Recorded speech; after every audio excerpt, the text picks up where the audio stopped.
Copy cat তো স্বাভাবিকভাবে সেটা নকল করার চেষ্টা করছে এবং তার অদ্ভুত যুক্তি, সেই যুক্তির কোনো আমরা তো কিছু খুঁজে পাচ্ছি না। উনি বলছেন যে এই ব্যক্তি নাকি এনআরসি বা এসআইআর এর আতঙ্কে আত্মহত্যা করেছে। তার ডায়েরিতে লেখা না লেখা এসব নিয়ে যথেষ্ট সন্দেহের অবকাশ আছে। এবং সব থেকে বড় কথা, আমি প্রথমে যেটা বলে নিতে চাই, যে কোনো মৃত্যুই আমাদের জন্য অত্যন্ত দুঃখের। পরিবার শোকস্তব্ধ, আমরা সেই শোকস্তব্ধ পরিবারের সাথে আছি। কিন্তু প্রশ্ন হচ্ছে, যে ব্যক্তির নাম 2002-এর লিস্টে আছে তার তো এসআইআর নিয়ে চিন্তার কোনো কারণ হওয়ার কথা না। তাহলে উনি এসআইআর নিয়ে চিন্তিত হলেন কেন? তার মূল কারণ আমার যেটা মনে হয়, তৃণমূল কংগ্রেস এবং অভিষেক বন্দ্যোপাধ্যায়, মমতা বন্দ্যোপাধ্যায়, যারা এসআইআর নিয়ে লোককে এমন ভয় দেখানোর কাজ করেছে, বেশ কিছু উত্তেজক মন্তব্য করেছেন তাদের বিধায়ক সাংসদরা, হাত কেটে নেব, আগুন ধরিয়ে দেব, গাছে বেঁধে রাখবো। স্বাভাবিকভাবে সাধারণ মানুষের মনে হয়েছে, বিশেষ করে উনি খুব একটা পড়াশুনো করেননি যা আমি শুনতে পারলাম, তো স্বাভাবিকভাবে মনে হয়েছে যে তারা বা এই ধরনের মানুষ যারা আছে তারা তো নেতাদেরকে বিশ্বাস করে, তৃণমূল সাপোর্টার তারা তৃণমূলকে বিশ্বাস করবে, বিজেপির সাপোর্টার তারা বিজেপির নেতাদেরকে বিশ্বাস করবে। তো স্বাভাবিকভাবে এই মিথ্যে যে ভয়ের বাতাবরণ তৈরি করা হয়েছে, সেই মিথ্যে ভয়ের বাতাবরণের দ্বারাও এই আত্মহত্যাটা সংগঠিত হলো কিনা সেইটা সবার আগে দেখা উচিত। তৃণমূলের মতো সেই সময় 3 লাখ 4 লাখ 7 লাখই সাংসদ ছিল, আর আমাদের সাংসদ ছিলেন অনিল বাবু, অনিল বসু, এছাড়া অনেক নেতৃত্ব, গৌতম দেব থেকে শুরু করে অনেকের মুখে আমরা সেই ধরনের বক্তব্য শুনেছিলাম, যেই বক্তব্যের প্রতি ছত্রে ঔদ্ধত্য প্রকাশ পেত এবং এই ধরনের মানসিকতা প্রকাশ পেত, তোদের যা করার করে নে, আমরা ক্ষমতায় থাকবো। আমার মনে হয় বাংলার মানুষের উপযুক্ত শিক্ষা দেবে। কিন্তু তাই বলে এইভাবে স্বরাষ্ট্রমন্ত্রী প্রধানমন্ত্রীর নাম করে এইভাবে দেখুন, আমি এই জন্য বলি যে রাজনীতিতে পড়াশুনো জানা লোকেদের আসা খুব দরকার। অভিষেক বন্দ্যোপাধ্যায় এসআইআরটা কি করেছেন বা এসআইআরটা কি জানেন? গতকাল উনি বললেন, বা ওনার প্রেস কনফারেন্সে উনি বলেছেন যে অমিত শাহর বাবার সার্টিফিকেট দেখতে চাইলে কি দেখাতে পারবে, জ্ঞানেশ কুমারের সার্টিফিকেট দেখাতে চাইলে কি দেখাতে পারবে। প্রশ্ন হচ্ছে, এসআইআর অমিত শাহ, জ্ঞানেশ কুমার আর নিদেন পক্ষে আমি, আমাদের বয়সী যারা আছে অর্থাৎ 40 অ্যান্ড অ্যাবাভ, তাদের কি আদৌ বাবার সার্টিফিকেট দরকার আছে? তার মানে উনি এসআইআরটা জানেন না, এসআইআর এর নিয়ম পড়েননি এবং মানুষকে মিসগাইড করছেন। কারণ যার বয়স 40-এর বেশি, আমার বয়স 40-এর বেশি, স্বাভাবিকভাবে আমার বাবার নাম ভোটার লিস্টে থাকবে। আমি তার এপিক নাম্বার দেবো, সার্টিফিকেট দরকার নেই কোনো, আমাকে কেউ প্রশ্ন করতে পারবে না, নরেন্দ্র মোদীও পারবে না, জ্ঞানেশ কুমারও পারবে না। অর্থাৎ পরিষ্কার বোঝা যাচ্ছে অভিষেক বন্দ্যোপাধ্যায় এসআইআরটা পড়েননি, এসআইআরটা জানেন না, এবং সেই জন্য এই সমস্ত উল্টোপাল্টা কথা বলছেন। আর বুঝতে পারছেন তো এসআইআর হলে ডায়মন্ড হারবার সহ বিস্তীর্ণ এলাকায় কি হবে ভোটার লিস্টে। কারণ ওনার যে নামগুলো এন্ট্রি করা আছে, আমি অন্য কিছু ছেড়ে দিলাম, বাংলাদেশ থেকে আসা অনুপ্রবেশকারী ছেড়ে দিলাম, শুধু মৃত ভোটার আর শিফটেড ভোটার এই যদি বাদ যায়, তাতে কি অবস্থা হবে তার ভয়ে মাথা ঘাবড়ে গেছে, উল্টোপাল্টা বলছে। যারা তিনি পোস্ট করছেন, তিনি লিখছেন যে এসআইআর ঘোষণা হওয়ার পর থেকে সবথেকে বেশি ফোন হিন্দুদের কাছ থেকে পাচ্ছেন, যেখানে হিন্দুরা বলছেন যে তাদের নাম বাদ যাবে। সিপিএম কি হিন্দুত্বের লাইনে? দেখুন, সিপিএম হচ্ছে ধান্দাবাজ পার্টি একটা, ওরা যখন যেমন তখন তেমন। ওরা নো ভোট টু বিজেপি করবে ভোটের সময়, বাকি সময় মুখে গণতন্ত্রের কথা বলবে। গণতন্ত্র তৃণমূল থাকলে গণতন্ত্র থাকা সম্ভব নয়। আজকে তৃণমূলের সরকার থাকা অবস্থায় এখানে সিপিএম এর লোকেরা মার খাচ্ছে পার্টি করতে গেলে। আচ্ছা, বিজেপি শাসিত কোন রাজ্যে সিপিএম মার খায়? উত্তরপ্রদেশে যদি কল্লোল বাবু যান বা শতরূপ যান বা সুজন চক্রবর্তীরা যান, কেউ কিচ্ছু করবে না, আরামসে গিয়ে পার্টি করতে পারে। কিন্তু তৃণমূলের রাজত্বে সম্ভব না। তৃণমূলের রাজত্বে সিপিএমও যদি কোনো সময় কম্পিটিটার হয়ে যায় কোনো একটি পঞ্চায়েতে, সেই সিপিএম এর কর্মীরা মার খাবে, সিপিএম এর কর্মীর ঘর ভাঙা হবে। বিজেপি তাদের সাথেও আছে, কারণ বিজেপি প্রকৃত গণতন্ত্রে বিশ্বাস করে।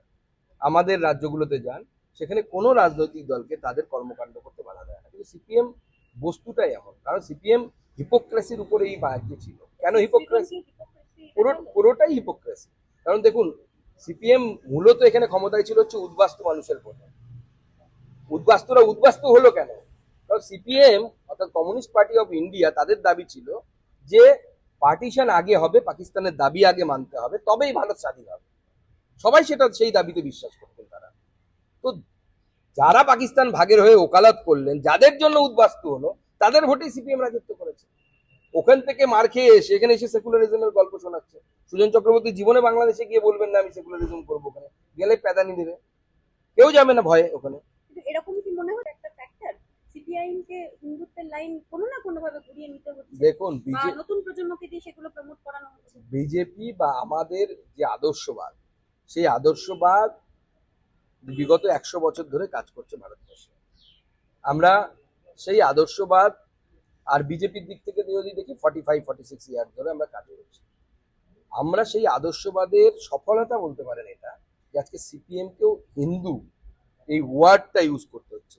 সিপিএম তৃণমূল কোনোদিনও, আপনি 34 বছরের সিপিএম এর ইতিহাস দেখে নিন, একবারও হিন্দু শব্দ সিঙ্গেল আউট করে কোনো উচ্চারণ করেনি, সিপিএম করতো না। বরাবর হিন্দু মুসলিম, হিন্দু হলে মুসলিম বলতে হতো, কাউন্টার পার্ট টাইপের থাকে আর কি। কিন্তু বামপন্থীদেরকেও আমরা বাধ্য করেছি হিন্দু এই শব্দটা নেবার জন্য। এটা বিজেপির সফলতা, আমাদের আদর্শবোধের সফলতা। এসআইআর বিরোধী সভাপতি আপনাদেরকে ঘোষণা করবে, আমরা পাল্টাই বিশ্বাস করি না। আমরা প্রকৃত যে বিষয়টি, সেই বিষয়টি মানুষের সামনে আনতে চাই।